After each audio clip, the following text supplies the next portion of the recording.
Donald Trump आज के समय चाहते हैं कि यूएसए के साथ और भी देश आ जाएं स्टेट ऑफ हॉर्मुज़ को फ्री करने के लिए। ये स्टेटमेंट रिसेंटली ट्रंप ने दिए। यहाँ पे आप देख पाएंगे, Trump wants other nation to help secure shipping through strait of Hormuz. इस पे दर्जनों आर्टिकल पब्लिश हो रहे हैं दुनिया भर में। द टाइम मैगजीन, BBC, हर कोई न्यूज़ आउटलेट आप देखोगे ये यहाँ पे न्यूज़ कवर कर रहा है कि Trump call on other nation to secure Hormuz. और ये कह रहे हैं कि यूएसए क्या करेगा, यूएसए मदद करेगा। आप भी यहाँ पे आओ, अपनी वारशिप भेजो, अपनी जो भी आपकी फ्रिगेट है, अपनी नेवी को यहाँ पे उतारो। बेसिकली बाकी कंट्री को भी ये चाहते हैं कि इस वॉर में कहीं ना कहीं वो एक रोल प्ले करें। ना ईरान ने ये सब देखकर ट्रंप को मॉक करना ऑलरेडी स्टार्ट कर दिया है। यहाँ पे आप देख पाओगे ईरान के विदेश मंत्री ने ये कहा कि यूएस अब चाइना के सामने भीख मांग रहा है। ये लिटरली स्टेटमेंट है ईरान के विदेश मंत्री की कि touted US security umbrella has proven to be full of holes. जो यूएस कहता था कि इनके डिफेंस इतना स्ट्रॉन्ग है, इनके पास इतनी ऑप्शन है कि अब पता लगा कि इस अम्ब्रेला में तो बहुत सारे छेद हैं। And inviting other than US is now beginning author. अब यूएस बाकी देशों के सामने भीख मांगे। Even China help is make Hormuz safe. State जो हॉर्मुज़ है वो इंटरनेशनल वाटर के लिए बिल्कुल ओपन हो जाए, उसके लिए यूएस चाहता है कि बाकी देश यहाँ पर आकर कंट्रीब्यूट करें। Iran calls on brotherly neighbour exception foreignly spill.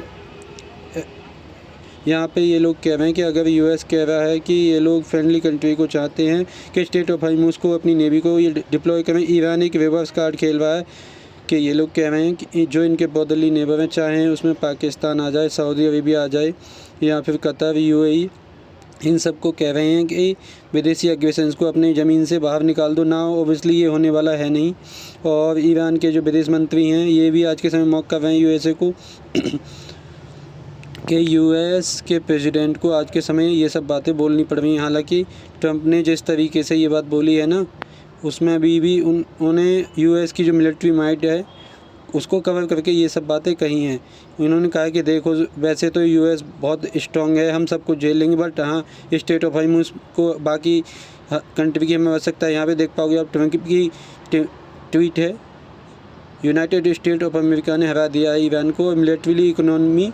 देखिए ऐसा तो नहीं है कि बिल्कुल हरा दिया ईरान को इन लोगों ने। ईरान हारा हुआ कहीं से नहीं लग रहा है अभी।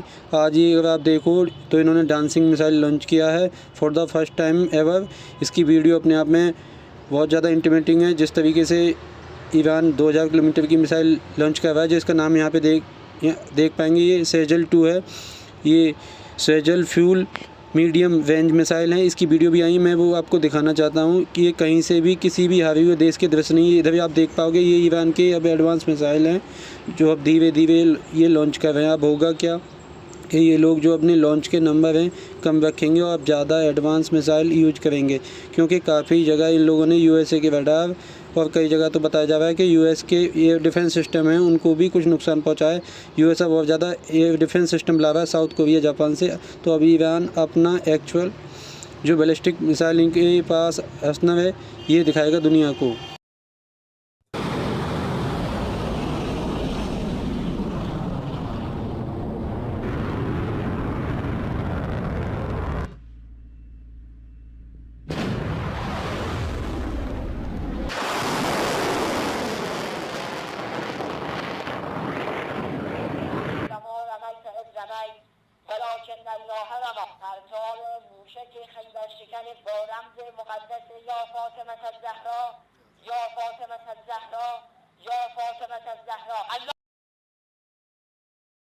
तो जिस टाइप के ये लोग विजुअल रिलीज कर रहे हैं, आई डोंट रियली सी कि ईरान अभी हारा है।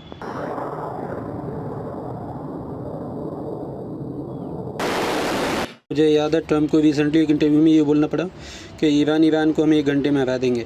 अभी अगर मैं चाहूँ तो कुछ ऐसा अटैक वहाँ पे कर दूँगा, कोई बचेगा नहीं। न्यूक्लियर मिसाइल की धमकी दे रहे हैं। देखिए वो अगर यूएसए ने कर दिया तो उसके सामने तो खैर कोई क्या कर सकता है। फिर तो दुनिया भर में शॉकवेव आएंगी। ईरान दूसरा देश होगा जिसको न्यूक किया जाएगा यूएस द्वारा after Japan in world war 2। But nuclear weapons तक बात नहीं पहुँची। अगर कन्वेंशनल वेपन तक बात रहती है तो क्लियरली ईरान अभी तो नहीं, मैं अभी के लिए तो मैं कहूँगा हारा हुआ नहीं आ रहा। तो ट्रंप यहाँ पे प्री म्यूचुअल विक्ट्री यहाँ पे क्लेम कर रहे हैं। ये कह रहे हैं कि हर तरफ से हमने ईरान को हरा दिया है। But countries of the world that receive all through of the Hormuz strait must take care passage. ये कह रहे हैं बाकी देशों को आना होगा और स्टेट ऑफ हार्मूज को देखना होगा। And we will help a lot. ये कह रहे हैं हम हेल्प करेंगे बगैर बाकी कंट्री को आना होगा। The US will also coordinate that everything goes quickly.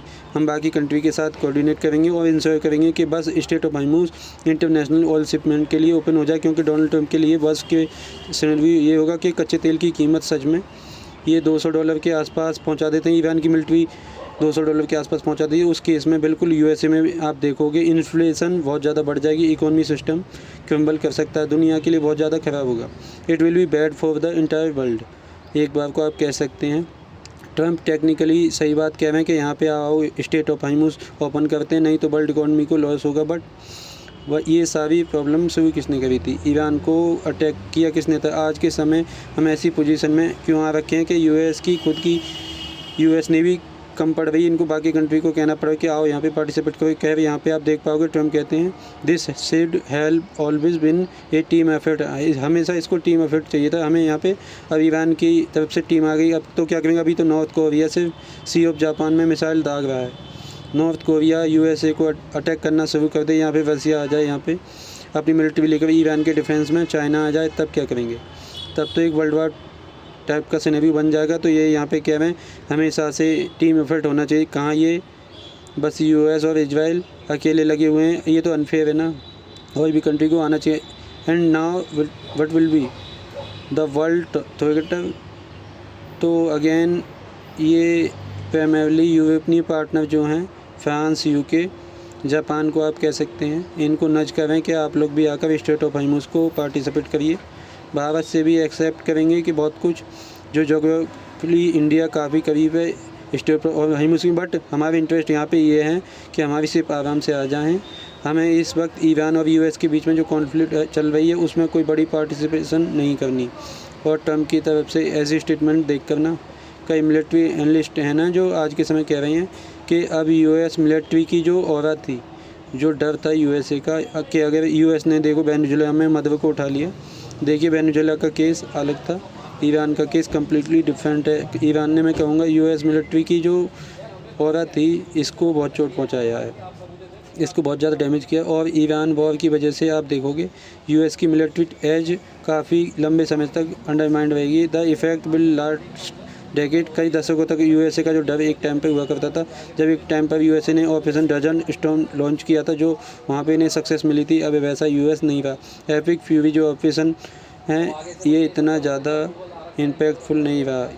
कई एनालिस्ट यहाँ पे कह रहे हैं कि USA का एक्चुअल ना कोई प्रॉपर एक्चुअल ना कोई यहाँ पे लॉन्ग टर्म प्लान के साथ आई। ये सब बातें कोई इंडियन आर्टिकल या फिर इंडियन राइटर नहीं कह रहा। जेनिफर कैबिना जो director of military analysis defense priorities, इन्होंने ये बात बोली है।